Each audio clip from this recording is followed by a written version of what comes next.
Hello दोस्तों, आज के वीडियो में हम फॉर लूप सिंटैक्स और फॉर लूप का प्रोग्राम पढ़ेंगे। नेक्स्ट, इसके पहले वीडियो में हमने लूप के बारे में पढ़ा था। अब उसके टाइप्स पढ़े थे। अब उसके टाइप्स के एग्जाम्पल्स पढ़ते हैं और एक्सप्लेशन करते हैं for loop.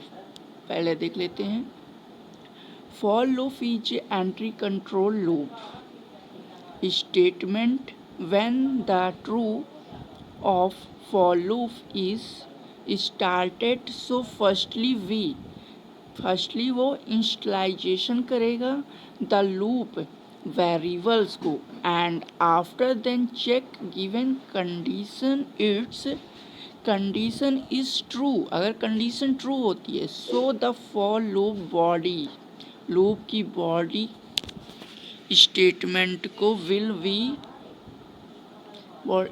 We run and then उसके बाद updation of given variables is perform, variables को परफॉर्म करेगा। तो देखते जैसे for loop is entry control loop, जैसे प्रीवियस वीडियो में हमने पढ़ा था कि फॉर लूप और विल लूप ये एंट्री कंट्रोल लूप के ही ये पार्ट हैं। तो ये स्टेटमेंट को कब रन करता, फॉर लूप रन करता है स्टार्टेड। सो फर्स्टली वी आगे इंस्टलाइजेशन करेगा द लूप के वेरिएबल्स को, फिर after then check given condition, वो कंडीशन को चेक करेगा। अगर कंडीशन इज ट्रू, सही होती है, तो so the for loop body statement को वो रन करेगा। रन करेगा एंड देन उसके बाद अपडेशन करेगा ऑफ गिवन वेरिएबल्स।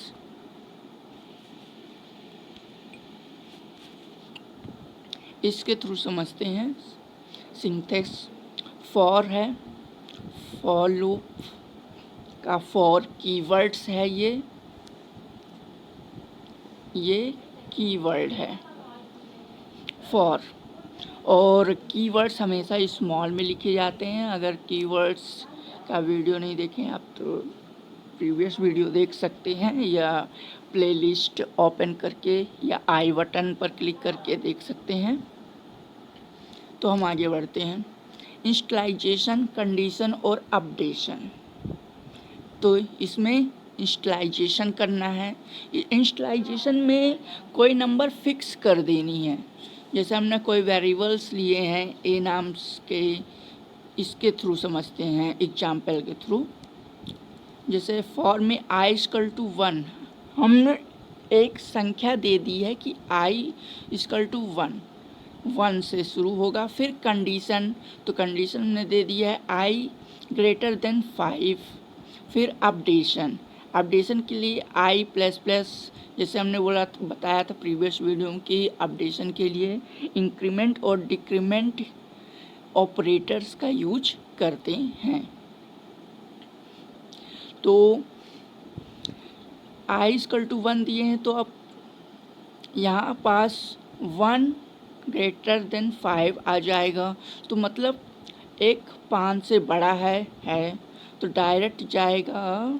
एक मिनट, इसके थ्रू समझते हैं। अगर आई इक्वल टू हमने 1 दिया है तो कंडीशन में यहाँ पास आ जाएगा 1 ग्रेटर देन 5, तो 5 तो 1 से बड़ा है, तो ये यहाँ से जाकर यहाँ जाएगा और हेलो को प्रिंट कर देगा। अब दूसरी बार अपडेशन में पहले जाएगा, फिर कंडीशन में जाएगा। अब इसका कोई काम नहीं है क्योंकि वो तो अपडेट हो गया है। जहाँ 1 था अब वहाँ 2 हो गया है। अब 2 ग्रेटर देन 5 है तो देखेगा वो भी 2 ही 5 से छोटा है, तो फिर से वो हेलो को रन कर देगा। इसी तरह 4 तक जाएगा, यहाँ पास 4 तक जाएगा। 4 तक इसलिए जाएगा क्योंकि 4 तक ही 5 से छोटा है। अदरवाइज अगर यहाँ पास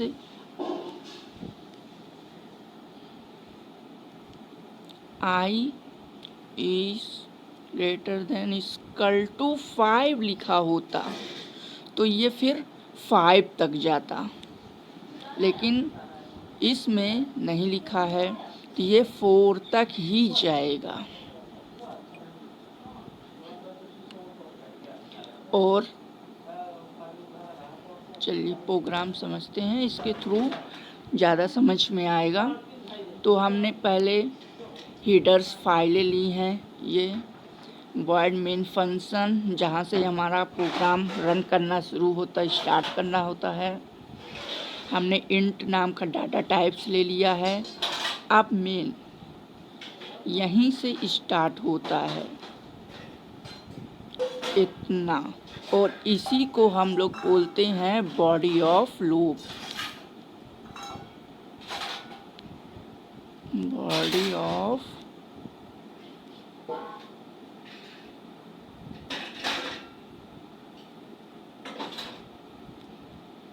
लूप। तो हमने हीडर्स फाइलें ले ली हैं, मेन फंक्शन है, डाटा टाइप्स ए नाम का लिया है। अब चलते हैं प्रोग्राम की तरफ, देखते हैं। तो हमने फॉर ए इक्वल टू 1 लिया है, ये हमने इंस्टलाइजेशन किया है कि ए 1 है, ए क्या है 1 है। और अब 1 कंडीशन की तरफ देखें तो 1 ए ग्रेटर देन 5, मतलब ए में जो वेरिएबल्स आएंगे वो 5 से छोटे होने चाहिए। तो 1 अभी आया है तो 1 5 से छोटा है, हाँ है, तो ये डायरेक्ट आ जाएगा प्रिंट एफ में। प्रिंट एफ में %d/n ए हमने दिया है। /n का यूज हम लोग करते हैं कि एक स्टेटमेंट में, मतलब एक लाइन में उसका आंसर आने के बाद वो डायरेक्ट नीचे चला जाए। नहीं तो अगर देखेंगे आप /n नहीं लगाएंगे तो 1 2 3 ऐसे देता है रिजल्ट। अगर स्लैश लगा रहता है तो एक के नीचे एक आंसर देता है, जैसे 1 हो गया, ये 2 हो गया, ऐसे। हाँ, तो हम थे, और ये %d तो डाटा टाइप्स का ही है, आपने जानते ही होंगे। नेक्स्ट डाटा टाइप्स का वीडियो अगर नहीं देखे तो देख सकते हैं। इंट का ही है, इंट में %d यूज करते हैं। तो ए था तो हमने देखा प्रिंट आउट उसने किया तो 1 कर दिया, 1 आ गया। अब इसके बाद यहाँ से बंद ख़त्म, यहाँ से ख़त्म होने के बाद डायरेक्ट फिर से जाएगा, अब अपडेशन में जाएगा।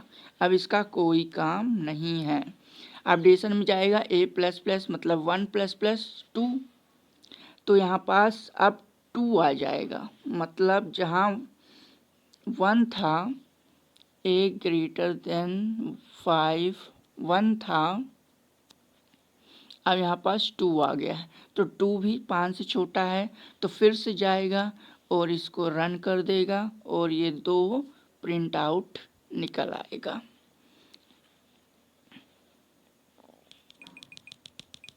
इसी तरह फिर से इसको 2 निकालने के बाद 1 हमने प्रिंट आउट क्या निकाल लिया, 1 निकाल लिया, 2 निकाल लिया। अब 3 निकालने के लिए फिर से वही कंडीशन अपनाएगा, यहाँ से ख़त्म हुआ, डायरेक्ट अपडेशन में जाएगा। अपडेशन के बाद देखेगा यहाँ 2 था तो अब 3 आ जाएगा, तो 3 भी 5 से कंडीशन चेक करेगा, 3 5 से छोटा होता है, तो फिर से ये जाएगा और यहाँ पास 3 निकाल देगा। फिर से यहीं गया, वापस ली, यहीं फिर से गया अपडेशन वाले में, और यहाँ पास 3 था तो 4 हो गया, ए जहाँ 3 था वहाँ 4 हो गया, और यही 4 कंडीशन में अब जाएगा। इसके बाद डायरेक्ट हम जाएंगे कंडीशन में, तो 4 5 से छोटा है, हाँ छोटा है, तो फिर से प्रिंट करेगा और यहाँ पास हमें क्या ला देगा, 4 ला देगा।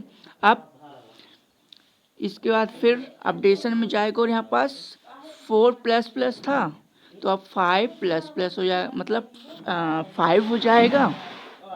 और कंडीशन में जाएगा और देखेगा ए क्या 5 से बड़ा है, नहीं है ना, तो ये कंडीशन हमारी हो रही है रॉन्ग, तो ये गेट ओपन नहीं करेगा, गेट ओपन नहीं करेगा।